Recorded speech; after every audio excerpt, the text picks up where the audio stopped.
Hi, welcome to our channel where we share the most intriguing stories. When city folks from a shiny new HOA decide to throw a family camping weekend on a Texas rancher's private land, without asking, things go from absurd to explosive. Tents, cow pies, fake leases, and a viral showdown turn one peaceful pasture into a courtroom rodeo. I've always said the best kind of neighbors are the ones you can't see. Out here on my ranch, Cattle Hollow, nestled across 160 acres of honest Texas land, I've got the kind of peace folks in the city pay therapists to imagine. My cows roam free, the mesquites sway gently in the breeze, and the pond, a wide, natural thing, has been a watering hole for generations of cattle and coyotes alike. The pond sits just southeast of the main barn, tucked behind a rise that shields it from the road and most of the property line. In the summer, the cows wade in like retirees into a Florida pool, up to their bellies, flicking flies and chewing cud. Around the edges, where they linger and loaf, the ground gets good and thick with churned mud, grass, and cow pies, nature's landmines. And that's fine by me. It's their land more than mine most days. I'd been planning a 4-day trip to Austin for a livestock auction and some business with my feed supplier. Before I left, I did the usual. Prepped the automatic gates, fed instructions to the ranch hands, set the timers on the lights in the house. But most importantly, I made sure my surveillance rig was live. I've got a small GoPro mounted near the pond on a solar pole, paired with a motion sensor that pings my phone whenever it picks up more than livestock. I call it my cow cam, mostly for laughs, but it's saved my ass more than once when curious strangers wandered too far off county land. The first 2 days away, everything was quiet. A couple false alarms from buzzards or the wind jostling tree limbs, nothing out of the ordinary. On day 3, though, I get a series of alerts stacked one after another every few minutes for over an hour. I figured maybe the cows were having a stampede party. Still, something felt off. I tapped into the feed on my phone while nursing a black coffee in a motel off I-35. What I saw damn near made me choke. My pond, my land, covered in tents. I'm not talking 1 or 2 campers and a fishing pole. I'm talking full-blown suburban escapade. Pop-up canopies, neon sleeping bags, coolers stacked like mini fridges, a goddamn generator buzzing next to a folding table, and the kicker, a shiny aluminum flagpole driven straight into my pasture, hoisting a white banner that read, Buffalo Estates HOA Family Weekend. I stared at the screen, my jaw working like a bad clutch. Buffalo Estates. Those shiny boxes built 2 years ago on the South Ridge were about as welcome on my land as fire ants in my boots. They had no claim to my property. None. I'd turned down every call, email, and mailed interest inquiry from their realtors. Their so-called community began and ended well before my fence line. I was county land, private, grazing, period. The video feed showed kids running, barefoot and laughing, across the very bank where my Angus bulls often shat like clockwork. A man in cargo shorts and wraparound sunglasses sprayed bug repellent around a fire pit. Another rolled what looked like an inflatable kayak into the pond. I could practically smell the citronella and bad judgment through the screen. I closed the app and stared into my lukewarm coffee. 4 hours back to the ranch, give or take. I texted the foreman to prep the ATV and pulled out of Austin before the sun had fully cleared the rooftops. As I drove north, I kept replaying it in my head. What realtor, in their right damn mind, accidentally rents out private grazing land for a family outing? Who looks at a pasture riddled with cow dung and hoof prints and thinks, you know what? This looks like a great spot for children and folding chairs. I rolled into Cattle Hollow just past noon the next day. The smell hit me first, not cow, but hot dogs, sunscreen, and chemical bug spray. Then came the sound, laughter, music from a Bluetooth speaker, the faint whir of a small generator. And sure enough, they were all still there. At least a dozen families lounging and playing in what they must have assumed was some charming rural getaway. I parked the truck at the top of the slope and killed the engine. For a full minute, I sat there watching. One of my cows stood about 20 yards from a boy in water wings, eyeing him with the same mix of curiosity and concern I felt. I took a deep breath, grabbed my GoPro chest rig, and slid it on. Time to introduce myself. I came down that hill like Moses off the damn mountain, boots sinking into the damp earth with every step. The closer I got, the clearer the chaos became.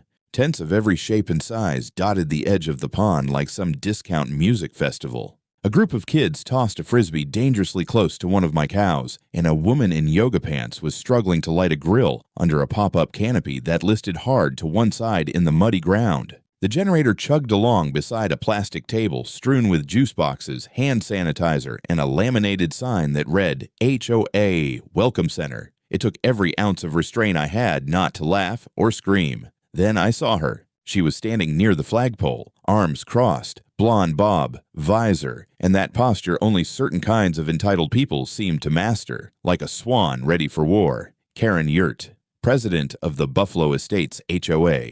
I'd seen her photo once in one of their circulars someone shoved in my mailbox. She looked just like I expected, proud, puffed up, and completely unaware she was trespassing on cow shit-covered land. She turned to me as I approached, eyeing the GoPro strapped across my chest like it was a weapon. "Can I help you?" she asked with that artificial smile that always precedes something awful. "Yeah, you can help me understand why the hell you set up a carnival on my pasture," I replied, pointing toward a group of kids climbing over a cattle fence like it was monkey bars. Karen's smile didn't falter, not at first. This land was reserved through a local realtor. We were told it was public use acreage, a temporary lease for our HOA's family retreat. We even paid a deposit. I pulled out my phone, brought up the GIS plat map of the property, and zoomed into the square, labeled King Travis Parcel 3387. Then I tapped my name, letting it speak for itself. This is my land. Always has been. No lease, no permissions, no exceptions. Karen took a step closer, eyes narrowing. Well, there must be a misunderstanding. But surely you wouldn't ruin a family weekend. This is for the children. "Ma'am," I said, glancing past her at a 6-year-old running barefoot through cow manure, "if one of your kids ends up face down in Angus leavings, that's on you, not me." She crossed her arms and tried a different tactic. "According to our legal counsel, this land is adjacent to our community's development line, and we were told it was unclaimed." I snorted. "Yeah, by the same realtor who probably sells bridges to Brooklyn." Karen bristled. "Look, we'll be out of here by tomorrow evening. No harm, no foul." I gestured toward the churned-up pasture, where 2 minivans were already sunk to the axles. "Lady, this land ain't a damn KOA. It's active grazing land. You're lucky none of your folks got gored." A man in cargo shorts wandered over, sipping from a stainless steel tumbler. "Is there a problem here?" "There's about to be," I said, not taking my eyes off Karen. "You've got 24 hours. After that, I'm bringing in the sheriff. And if he doesn't get you out, I've got a tractor and 0 patience." Karen's voice went cold. "You wouldn't dare." I leaned in, just enough for my GoPro to catch the gleam in my eyes. "Try me." The man took a step back, suddenly interested in the bottom of his cup. Karen didn't say another word, just turned on her heel and stomped toward the central canopy. I watched her go, then walked back to my truck, the soft squish of manure underfoot oddly satisfying. Once I reached the hilltop, I pulled out my phone and opened the ranch's security system. I made sure every camera was live, every angle covered. Then I activated the extra trail cams I'd mounted in the Eastern Grove last year during coyote season. This wasn't over, not by a long shot. That night, the sky cracked open like an overripe melon. A low rumble had been threatening for hours, and by dusk, the storm rolled in with the slow menace of a bar brawl. Wet, loud, and inevitable. I watched it from my porch, nursing a glass of rye and listening to the distant yelps echo from the pond. My cows had already taken shelter up in the north field, the folks down at the HOA campsite. Not so lucky. The rain wasn't biblical, more of a steady, sloshing kind that soaked the ground without mercy. It hit the trampled earth like war drums, turning cow patties into brown soup and the soft grass into a gumbo of sludge and hoof-printed holes. I figured they'd be gone by morning, tails tucked, pride soaked. I was wrong. By sunrise, I was in my ATV, heading down to the pond with a fresh thermos of coffee and a bad feeling. What I found looked like the aftermath of a county fair and a sewage break. The tents were collapsing under the weight of water, nylon sides smeared with mud and shit. Coolers had tipped in the night, spilling juice boxes, wet chips, and half-melted popsicles across the slop. A child was crying under a tarp. One of the minivans had sunk so deep its front bumper was kissing the earth like a penitent pilgrim. And then came the screaming. "This is unacceptable. Karen, soaked from the neck down, stormed across the pasture toward me in rain boots 2 sizes too small. Her once crisp visor hung sideways like a broken satellite dish. Her voice cracked as she waved a dripping clipboard. "Your cows have contaminated this area. This is unsanitary. My son got manure in his eye." I blinked. Didn't I mention this was a grazing field? What the hell did you think cows leave behind? Marshmallows? "This is criminal negligence," she snapped. "One of our members was injured last night." Just then, a stretcher rolled by, carried awkwardly by 2 paramedics tiptoeing through puddles of muck. On it lay a middle-aged man, his ankle twisted in a way God didn't intend, groaning like he'd just seen the vet's bill. "He fell in the dark," Karen screamed. "There were no warning signs. No barriers." I gestured toward the bent, private grazing land, keep out sign, half submerged near a hoof print the size of a hubcap. He stepped over 3 warnings and landed in what my cows left behind. Hard to legislate common sense. The medics didn't look at me, but one of them chuckled, just barely. That's when I saw the flashing lights. 2 patrol cars came bumping over the rise. Figures. Karen must have called the sheriff's office. Again, I turned on my GoPro, let it run as the officers approached. The younger one looked barely old enough to shave. The older one, Deputy Reese, recognized me. "Travis," he said, hand on his belt. "We got a call. Injured camper. Possible property dispute." Karen charged forward like a bull in waterproof mascara. This man deliberately allowed hazardous conditions on land we were led to believe was public. There are injured children. Contamination. "It's a biological threat." Deputy Reese raised one hand. "Ma'am, slow down. I'm going to need IDs and some paperwork." I handed him my laminated parcel map, the title deed, and a flash drive with footage from the previous day. He took it without a word and studied the documents while Karen huffed beside him, soaked clipboard clutched like a sword of justice. 10 minutes later, he handed everything back and looked directly at her. "Ma'am, this here's Travis King's land. Has been for over 20 years. You're trespassing. If anyone's liable, it ain't him." Karen's mouth flopped open like a fish on a dock. "We're not pressing charges," Reese continued. "But I suggest y'all pack it in before someone else breaks something." They turned back to the patrol cars, and I could hear one of the officers stifle a laugh as he said, "Whole damn HOA camping in cow pies. That's a new one." Karen stood in the rain fuming, her mascara trailing like war paint. She locked eyes with me as the police pulled away. "This isn't over," she hissed. I raised my thermos in salute. "Oh, I sure hope not." After the mud had dried and the tents finally vanished, you'd think things would have gone quiet. But no, the real storm was just getting started, and this one didn't need thunder to shake foundations. 2 days after the great manure meltdown, I got a knock at the door. Not a cop, not a pissed-off camper. It was my buddy Jace from the county clerk's office holding a manila envelope like it had teeth. "They filed paperwork," he said, "trying to make it look clean. Some sort of lease agreement on that patch near the pond." He handed it to me. I opened it slow, already half smirking. The moment I saw the signature line, I laughed out loud. Signed, Preston J. Monroe, land specialist. I'd never heard of the guy. There was no company listed, no license number, just a P.O. box address and a phone number with too many sevens. The lease itself looked like it was cobbled together from an online template, complete with placeholders someone forgot to fill out. The kicker? It claimed to grant temporary community access to a 5-acre tract that doesn't exist on any parcel map. "Hell of a thing," Jace muttered. "We ran the name. No such broker in the state. Fake as a vegan brisket." That same afternoon, I pulled security footage from the East Grove trail cams. Sure enough, 2 days before the HOA invasion, a white Range Rover, Karen's pride and joy, parked near the fence. A woman got out, pounded a stake into the ground with a rubber mallet, then drove off.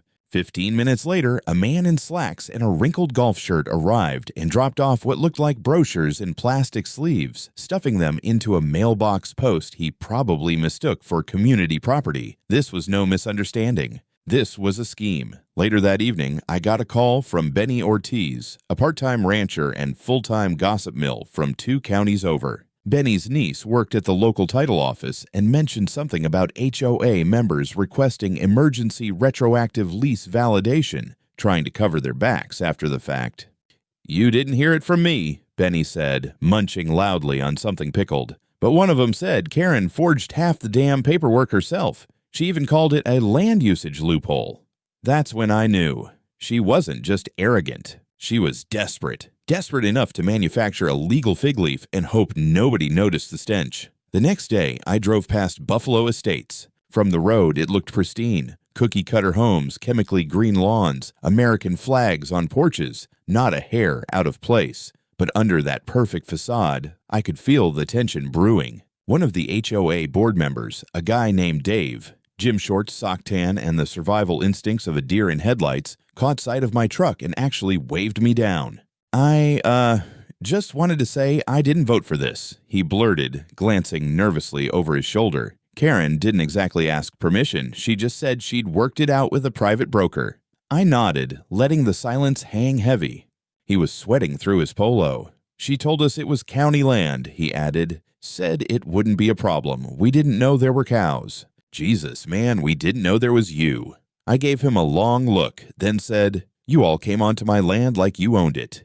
Ate in my pasture, camped in cow shit, dug fire pits next to my pond. And now you're what?" Surprised she lied. He looked like he wanted to melt into the grass. "She's calling an emergency board meeting tonight," he mumbled. "Some folks are pissed. Real pissed." "Good," I said, and drove off. Back at the ranch, I compiled everything. The trail cam footage, the fake lease, the parcel maps, timestamps, aerial views, and a full digital record of my correspondence with the sheriff's office. I backed it all up 3 times, once onto a USB drive I labeled in Sharpie, Karen's Bullshit, Exhibit A. This was no longer about property. This was a line in the sand. 1 week later, just as the cow shit finally crusted over and the scent of citronella faded from my pasture, I got served. A knock at the door around lunchtime. I opened it, expecting a delivery, maybe parts for the tractor I'd ordered. Instead, a man in khakis and a sun visor handed me a thick envelope and said with an apologetic shrug, "Mr. King, you've been served. Have a nice day." Inside was a lawsuit, filed by the Buffalo Estates Homeowners Association. I didn't even make it to the kitchen table before flipping through the mess. It read like something a bored teenager would file after slipping in a puddle at a water park. Accusations of deliberate endangerment, failure to provide safety warnings, emotional trauma for minor participants, and my personal favorite, failure to maintain sanitary conditions in a recreational zone. A recreational zone. My grazing field. I actually laughed, out loud, alone in my kitchen. Then I picked up my phone and called Danny Mason, my attorney. Danny had a voice like a gravel pit, and the charm of a man who'd been suing HOA boards since before HOA was a buzzword. He let me rant for about 3 minutes before interrupting with a calm, "Okay, let's see what they got." By the end of the day, he'd read the whole thing and confirmed what I suspected. The lawsuit was a PR move, smoke and mirrors for their community. "They're trying to shift the narrative," Danny said. They screwed up so badly they're hoping to make you look like the villain before someone turns on Karen." "Good luck with that," I muttered. "I've got footage of them swimming in shit and forging leases." Still, we took it seriously. Danny drafted the formal response, citing property law, trespassing statutes, and civil code regarding agricultural land use. We included maps, timestamps, video stills, even the county's own classification of my land as non-residential, non-recreational, non-HOA affiliated. The paperwork alone weighed more than a sack of feed. Meanwhile, I got curious. I dug deeper into the supposed lease, signed by Preston Monroe, the fake broker. A few calls later, I found that the phone number on the document had been disconnected. The P.O. box came back to a strip mall 3 towns over with no business registered under that name. But the best part, I tracked the notary stamp, the little detail Karen probably thought no one would check. It was registered to a woman named Sandy Alvarez, who I knew damn well because she notarized cattle sale docs for half the county. I stopped by Sandy's office. She took one look at the document and said, "That ain't my stamp. It's a photocopy." And I sure as hell never notarized anything for a Karen Wirt. Danny grinned when I told him, "We've got her. Fake lease, fake notary, forged name. If she filed this with the HOA board as a legitimate lease, and they used HOA funds to organize that disaster weekend, that's misappropriation, maybe even fraud." The next day, word started getting around. A neighbor from Buffalo Estates, the guy with the fancy mailbox in the Subaru that always looked too clean, approached me at the feed store. "You suing back?" he asked, nervous. I didn't answer. He cleared his throat. Look, just so you know, a lot of us didn't vote for this. Karen said she had it handled, said it wouldn't affect the community funds. I raised an eyebrow. Community funds? He nodded. She used HOA money for the tents, the rentals, even the porta potties. But now there's talk of irregularities. Someone said she paid her cousin's company. No bids, no board approval. The dominoes were wobbling. Back home, I sat down on the porch with a fresh glass of rye and a clipboard. I started writing a list, not of names but of damage. Fencing crushed by a van tire, grass churned into muck, cow trails blocked off by leftover zip ties. I tallied it all up. Total $75,000 in damages, cleanup, and legal fees. I picked up the phone. Danny, let's hit them back. The courtroom smelled like cheap carpet and old grievances. I sat at the plaintiff's table in boots still dusted from fence post work that morning. Danny sat beside me, flipping through a binder so thick it looked like it could stop a 45. Across from us, Karen perched between two lawyers in identical blue suits. HOA funded, no doubt. She looked like someone had shaved the corners off a disappointed hawk. The judge, a no-nonsense woman with horn-rimmed glasses and an expression that suggested she'd rather be strangling lawyers than listening to them, called us to order. Let's begin. Karen's team went first. Their lead attorney, a man who probably practiced smiling in the mirror, launched into a dramatic monologue about children, trauma, and environmental hazards. He painted a picture of my land like it was the back end of a World War I trench. He used words like reckless, willfully negligent, and hostile terrain. Danny leaned over and whispered, "This guy ever seen a pasture before?" I didn't say anything. I was too focused on Karen. She avoided my gaze, flipping through her own stack of papers, pretending this circus wasn't hers. Then they wheeled out their pièce de résistance, a child. 11 years old, blonde, visibly coached, who testified that he slipped in something brown and slimy and cried a lot, while Karen patted his hand like a saint awaiting canonization. When it was our turn, Danny stood up so slowly you could hear the tension pop like bubble wrap. "Let's talk facts," he said. Then he dropped the binder on the table with a thud that echoed. First, we showed the property deed, maps, tax records, all confirmed, private land, fully outside any HOA jurisdiction. Then came the footage, GoPro clips from my chest rig, timestamps from the trail cams, even a shot of Karen personally driving in the flagpole that staked her claim in bovine territory. The judge raised an eyebrow. "Is that a child? Cartwheeling into manure?" "Yes, Your Honor," Danny said. "That's Exhibit D." Then we dropped the lease. The judge squinted, flipping through the poor formatting, missing headers, and a notary seal that looked like someone had copied it with a potato. "Where's the notary?" the judge asked. "She doesn't exist, Your Honor," Danny replied. "The actual notary, Sandy Alvarez, has submitted a signed affidavit confirming she never notarized this document." "Forgery," the judge murmured. "Go on." Danny didn't waste time. He showed email snippets, messages from HOA board group chats we'd subpoenaed, conversations where Karen admitted pulling strings to make the lease happen and brushing off board objections. The moment that really sealed it came from a phone video taken by a Buffalo Estates resident. It showed Karen, wine glass in hand, laughing. "Don't worry, the ranch guy has no idea. We're here for one weekend. Worst case, we call it a mix-up." The courtroom went dead quiet. Karen's lawyers looked like someone had farted in an elevator. Karen just stared forward, jaw clenched so tight I thought she might bite through her tongue. The judge sighed, took off her glasses, and looked over them at Karen. "This," she said, "is not negligence on the part of Mr. King. This is a farce. You trespassed onto private grazing land with families and children, set up unauthorized campgrounds, and then had the audacity to file a lawsuit when nature did what nature does." She closed the file. "Case dismissed." Then, after a pause, she looked back at us. "Mr. King, if you choose to file a counterclaim, the court is open." Danny stood up slow, nodded once.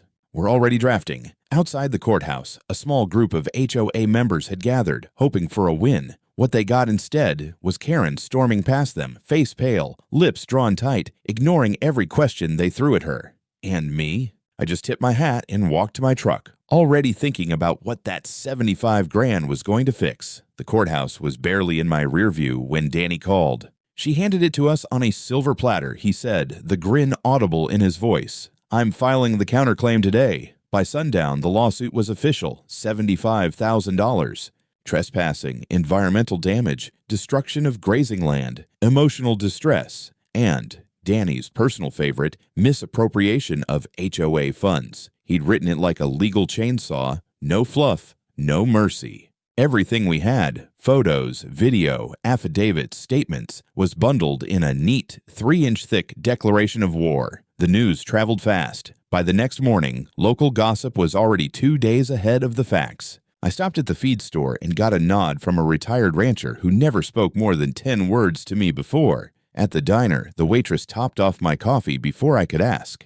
And then, things got weird. A plain white envelope showed up in my mailbox with no return address. Inside was a printout, grainy screenshots from what looked like HOA internal emails. One showed Karen greenlighting payment to Blue Ridge Events, a shell company for campsite equipment. Another showed a rejected board vote. Underneath was a note, handwritten in shaky cursive, "Check the payments." She lied to us too. I brought the note to Danny. He took one look and said, "We need discovery subpoenas on their financials. If she used HOA money without approval, that's breach of fiduciary duty. Maybe embezzlement." 3 days later, we served the HOA board with a motion for disclosure. I figured they'd stall, lawyer up, maybe stonewall. Instead, they imploded. At a closed-door HOA emergency meeting, half the board resigned. One guy, Paul something, posted on the neighborhood Facebook page, "Karen acted alone. The board was misled. We apologize to Mr. King and the community." It didn't stop there. A whistleblower, an older woman named Margaret, who'd been HOA secretary for a year and a half, contacted Danny directly. She handed over meeting notes, private emails, and minutes that had never been filed officially. Turns out Karen not only faked the lease, but also bypassed procurement protocols, approved a $14,000 equipment purchase through her cousin's LLC, and edited HOA newsletters herself to remove objections from other members. Danny filed an amendment to our lawsuit. The new demand? Financial audit and personal liability. Karen predictably disappeared from public view. Her car, that pristine white Range Rover, hadn't been seen in a week. Rumors flew. She was in Dallas, she was lawyering up, she was moving. One guy swore she'd booked a flight to Arizona. Meanwhile, HOA residents started contacting me, not with threats or demands, but apologies. Some dropped off letters. One lady left a homemade pie. A guy named Ron showed up with a 6-pack of Lone Star and said, "I voted for her. I regret that more than my 3rd marriage." I didn't say much. I accepted the beer. The pond finally dried out.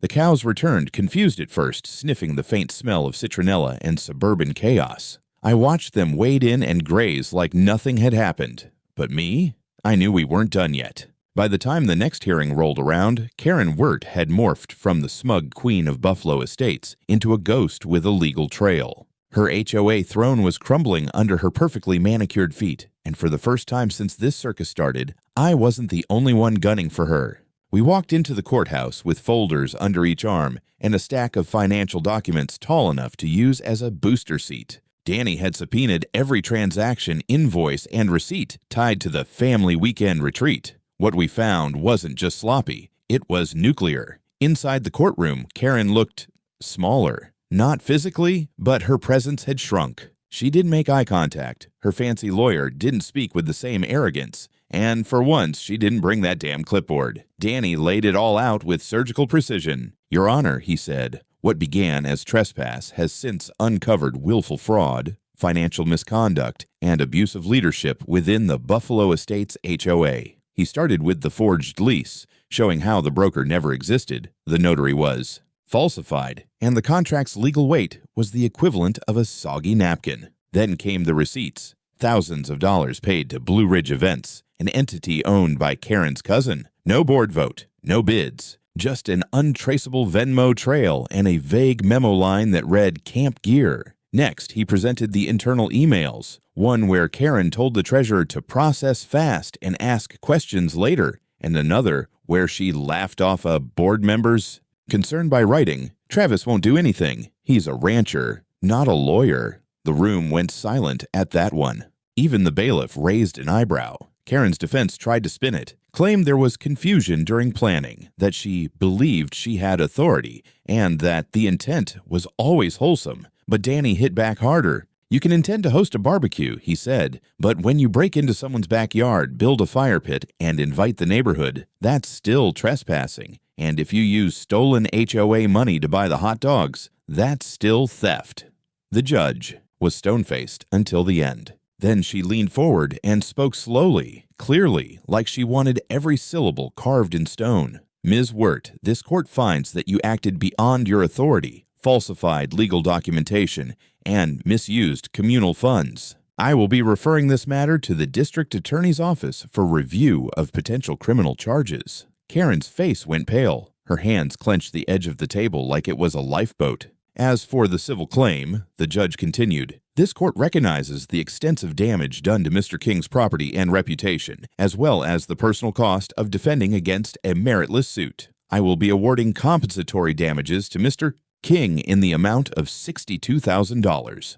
No gasps, just silence, the sound of justice landing like a steel-toed boot. The courtroom cleared slowly. Karen stayed seated. Her lawyer gathered his papers without a word. Outside, local reporters snapped pictures, and a few HOA residents looked like they were trying to pretend they didn't know her. I didn't stick around. I shook Danny's hand, thanked him for the fight, and headed back to the ranch. On the way, I stopped by the county permit office. They'd already processed the request I'd filed earlier that week, an official sign, sanctioned and registered to be placed by the pond. I picked it up from the front desk. Heavy metal, clean lettering, bold black on white, private grazing land, no entry without owner's permit.